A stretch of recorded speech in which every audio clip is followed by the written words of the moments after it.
Hello students. आज हम पढ़ने वाले हैं Fermi level energy in an type semiconductor. तो इस वीडियो में हम ये प्रूफ करने वाले हैं कि जो फर्मी लेवल है एन टाइप सेमीकंडक्टर की, वो कंडक्शन बैंड की एनर्जी और डोनर लेवल की एनर्जी दोनों के एग्जैक्ट बीचों बीच से पास होती है। यानी कि हम ये प्रूव करने वाले हैं Fermi level energy is equals to EC plus ED divided by 2।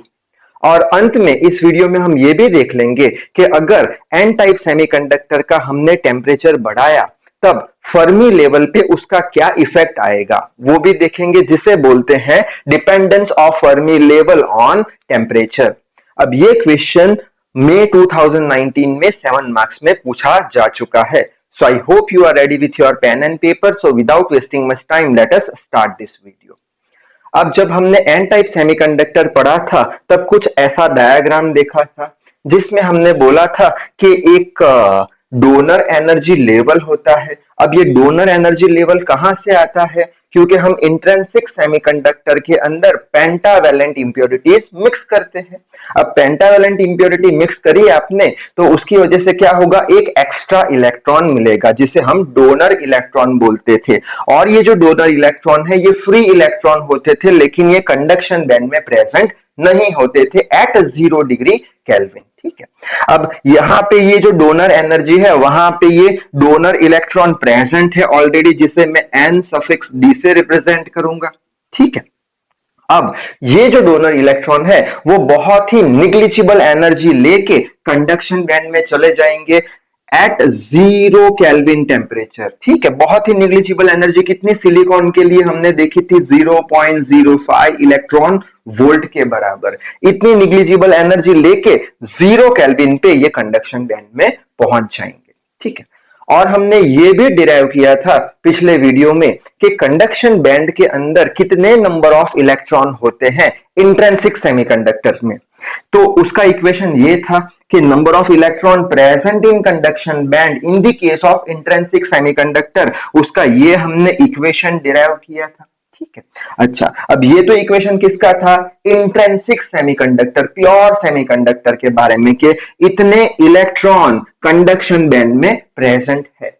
अगर हम एन टाइप की बात करें तो एन टाइप में कितने इलेक्ट्रॉन प्रेजेंट होंगे, तो हम बोलेंगे एन टाइप में ये जो एनडी है वो कंडक्शन बैंड में प्रेजेंट होंगे। क्यों, बाकी क्यों नहीं प्रेजेंट हो सकते हैं, वैलेंस के क्यों नहीं प्रेजेंट हो सकते हैं यहाँ पे? क्योंकि हम किसकी बात कर रहे हैं, 0 केल्विन की बात कर रहे हैं, और 0 केल्विन पे कोई भी इलेक्ट्रॉन एनर्जी लेके यहाँ पे आ नहीं सकता। क्यों, 0 केल्विन पे सारे के सारे इलेक्ट्रॉन वैलेंस बैंड में प्रेजेंट होंगे, यानी कि 0 केल्विन पे सिर्फ और सिर्फ ये डोनर इलेक्ट्रॉन ही यहाँ पे आ सकते हैं, यानी नंबर ऑफ इलेक्ट्रॉन हमारे डोनर इलेक्ट्रॉन बन जाएंगे। सो नंबर ऑफ इलेक्ट्रॉन हमारे डोनर इलेक्ट्रॉन बन जाएंगे। तो क्या यहाँ पे मैं एन ई की जगह पे कैपिटल एन डी लिख सकता हूं?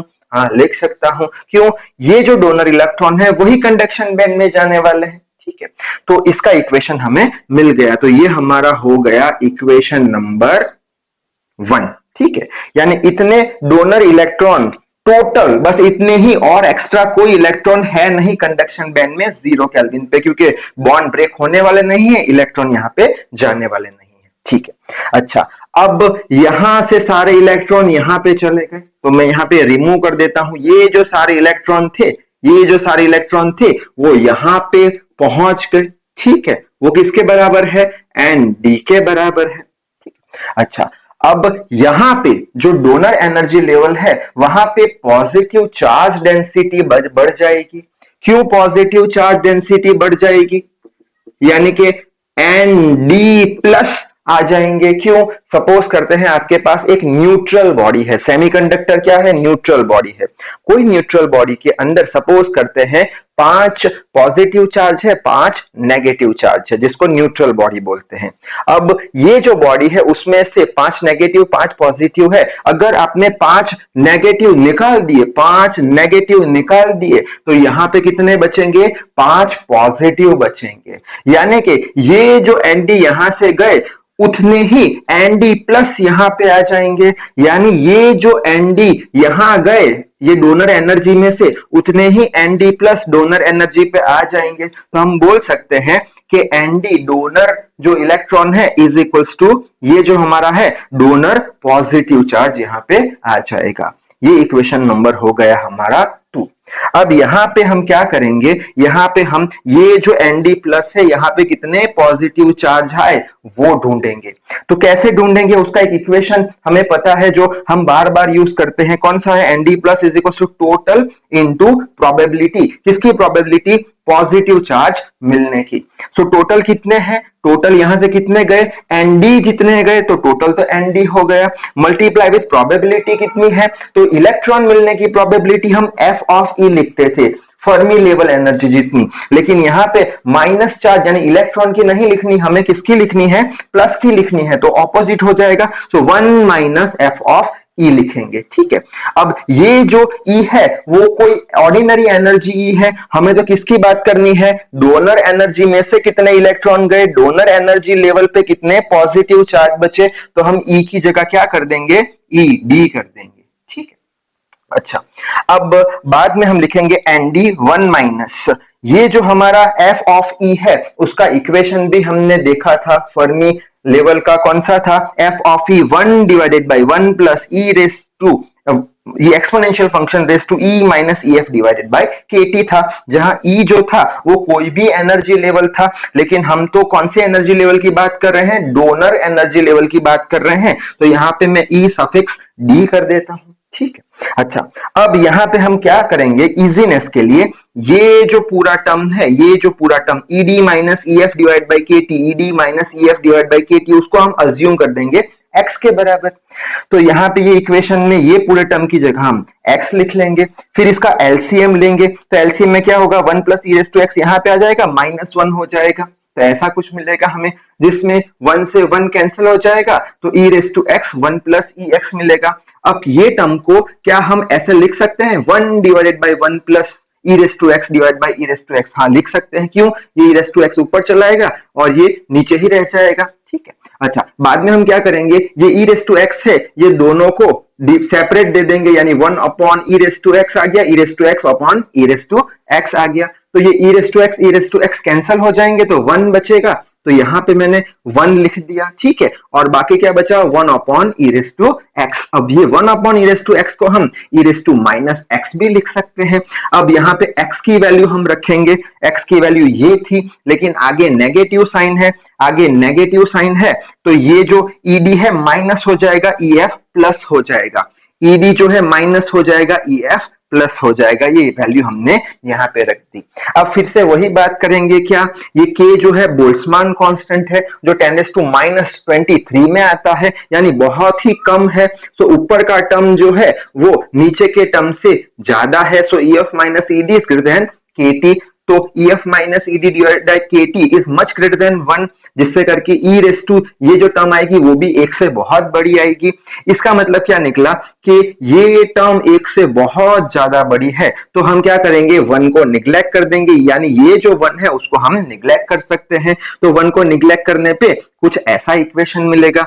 अब ये जो ई है उसको ऊपर ले जाएंगे, ऊपर ले जाएंगे तो वापस से ये साइन बदल जाएगी, वापस से साइन कैसे बदलेगी, ई एफ माइनस हो जाएगा, ई डी प्लस हो जाएगा, तो ये ऊपर गया तो ई एफ माइनस हो गया, ई डी प्लस हो गया, ठीक है। अब ये हमें क्या मिला, जो यहां पे नंबर ऑफ पॉजिटिव चार्ज आए वो मिला। अब नंबर ऑफ पॉजिटिव चार्ज किसके बराबर है, जो number of negative charge ND गए थे उसके बराबर है, जो नंबर ऑफ नेगेटिव चार्ज गए थे उसके बराबर है, यानी हमारे पास एनडी का इक्वेशन है, एनडी प्लस का भी इक्वेशन है, तो दोनों इक्वेशन को हम क्या कर देंगे, इक्वेट कर देंगे। एनडी का इक्वेशन नंबर 1 और एनडी प्लस का इक्वेशन जो हमें मिला इक्वेशन नंबर 3, दोनों बराबर है अकॉर्डिंग टू इक्वेशन नंबर 2। सो 1 और 3 को हम इक्वेट कर देते हैं। 1 कौन सा था, पूरा ये वाला, तो ये पूरा ये वाला टर्म मैंने यहाँ पे लिख लिया। 3 कौन सा है, पूरा ये वाला, तो पूरा ये वाला टर्म यहाँ पे लिख लिया। यहां तक आप नोट डाउन कर लो, फिर इसका जो आगे डेरिवेशन है वो हम देख लेते हैं। तो हमने यहां तक डिराइव किया जिसमें हमने देखा कि जो हमारे डोनर इलेक्ट्रॉन है जो कंडक्शन बैंड में जा चुके हैं उतने ही हमारे positive charge donor energy level पे जनरेट हो जाएंगे। ठीक है, अब यहां से आगे बढ़ते हैं। अब हम क्या करेंगे, जो भी हमारा एक्सपोनेंशियल फंक्शन वाली टर्म है उसको एक तरफ ले आएंगे। कैसे लाएंगे कि ये जो एक्सपोनेंशियल फंक्शन है यहाँ पे EF है, यहाँ पे माइनस EF, तो यहाँ पे आगे 2EF हो जाएगा। उसी तरीके से माइनस EC तो है और यहाँ पे ED प्लस है तो माइनस ED यहाँ पे हो जाएगा, डिवाइडेड बाय KT कर दिया। बाकी की टर्म यहाँ ले जाएंगे तो ND तो है, अब ये 2 डिवाइड में आ जाएगा और ये पूरा रेसिप्रोकल हो जाएगा, s स्क्वायर डिवाइडेड बाय ये टर्म आ जाएगी, पावर कितना रहेगा 3/2 रहेगा। ठीक है, अब हम क्या करेंगे, ये जो माइनस साइन है वो तो यहां पे ही रख देंगे और इसको इनटू द ब्रैकेट करके प्लस कर देंगे, जिससे करके क्या होगा, ये EC माइनस और ED भी बाहर निकल के माइनस रहेगा, यानी इक्वेशन बदलेगा नहीं। अब ये इक्वेशन में हम क्या कर देंगे, इसका रेसिप्रोकल हमें लेना है तो हमें -1 पावर चाहिएगा, यानी ये उल्टा कर दिया तो ये माइनस में आ गया। ठीक है, अच्छा आगे बढ़ते हैं। अब क्या करेंगे, हम दोनों साइड ln ले लेंगे या log ले लेंगे, जिससे करके क्या होगा, log में क्या होगा, ये पावर आगे आ जाता है तो ये पावर पूरा का पूरा ये पावर आगे आ गया, बाकी क्या ln ऑफ e रह गया। ठीक है, यहाँ पे ये ln पूरे का ln लेना है तो ये पूरे का हमने ln ले लिया।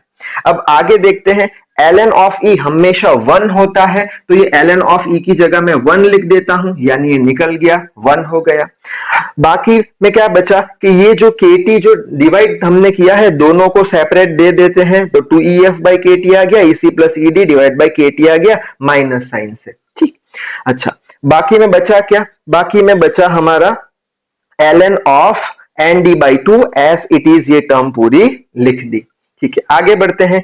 अब हम क्या करेंगे, ये जो 2EF बाई KT है उसे एक साइड रखेंगे, क्यों, हमें फर्मी लेवल का इक्वेशन चाहिए, और बाकी की टर्म को यहां दे देंगे, यानी ये जो टर्म है यहां जाके पॉजिटिव हो जाएगी, तो ये term is equal to sign के यहां गई तो पॉजिटिव हो गई, बाकी एज इट इज रह गया, ये पूरा टर्म एज इट इज लिखा। अब आगे हम क्या करेंगे, हमें तो EF चाहिए सिर्फ, तो ये KT/2 यहां पे कर देंगे, तो मल्टीप्लाई विथ KT/2 कर दिया, और ये KT/2 ये टर्म को भी लगेगी तो यहाँ पे भी KT/2 कर दिया, तो ये 2/KT यहां से निकल चुका है। अब ठीक, अच्छा अब क्या होगा, ये KT कैंसिल, तो EC plus ED divide by 2 हो जाएगा, यहाँ पे कुछ कैंसिल होगा नहीं तो KT/2 एज इट इज और पूरा term as it is with -3/2 हम लिख देंगे। अब ये जो इक्वेशन आया, ये इक्वेशन हमें एन टाइप सेमीकंडक्टर में फर्मी लेवल बताता है, और ये इक्वेशन आपको याद रखना पड़ेगा। क्यों, क्योंकि जब हम फाइंड करेंगे number of charge density for n type in conduction band, तब ये इक्वेशन से शुरुआत करेंगे। ठीक है, अच्छा अब ये इक्वेशन तो फर्मी लेवल का इक्वेशन मिल गया, किसके लिए, एन टाइप सेमीकंडक्टर के लिए। अब हम चेक करेंगे कि 0 केल्विन पे ये फर्मी लेवल कहां पे होगा। ठीक है, तो T का वैल्यू हम अगर 0 रखें ये इक्वेशन में, तो ये T है, तो ये पूरा का पूरा जो टर्म है, ये पूरा का पूरा टर्म वो किसके बराबर हो जाएगा, 0 के बराबर हो जाएगा। बचेगा क्या, बचेगा ये, यानी 0 डिग्री केल्विन पे फर्मी लेवल जो होता है वो कंडक्शन बैंड और की एनर्जी लेवल और डोनर एनर्जी लेवल के बीचों बीच से पास होता है। यहां कहां से, ये फर्मी लेवल पास होता है, जो हमने प्रूफ कर दिया। ठीक है, अब हम dependency of Fermi level on temperature देखेंगे, यानी अगर हमने टेम्परेचर बढ़ाया एन टाइप सेमीकंडक्टर का, तब फर्मी लेवल पे क्या इफेक्ट आएगी। तो यही इक्वेशन हम पकड़ के रखेंगे। तो अगर हमने टेम्परेचर बढ़ाया, यानी ये जो T है इसका वैल्यू बढ़ेगा, यानी ये पूरे टर्म का वैल्यू कम होगा। क्यों, क्योंकि ये क्या है, पावर माइनस है, यानी ये पूरा टर्म घटना शुरू हो जाएगा अगर हमने टेम्परेचर बढ़ाया। तो ये पूरा टर्म घटना शुरू हो गया टेम्परेचर बढ़ने पे, यानी पहले कितना था, ये 5 + 5 था, टेम्परेचर बढ़ाया 5 + 4 हो गया, और टेम्परेचर बढ़ाया 5 + 3, 5 + 2, 5 + 1, यानी कि ये फर्मी लेवल की वैल्यू घटनी शुरू हो गई, यानी ये फर्मी लेवल की वैल्यू घटनी शुरू हो गई, यानी Fermi level will be shifted towards the valence band. ठीक है, तो यहां पे मैंने लिख के रखा है, on increasing the temperature Fermi level will be shifted towards the valence band. तो ये टॉपिक में आपको यहां तक लिखना है। सो इस वीडियो में बस इतना ही। So till then read hard, work hard. Thank you very much.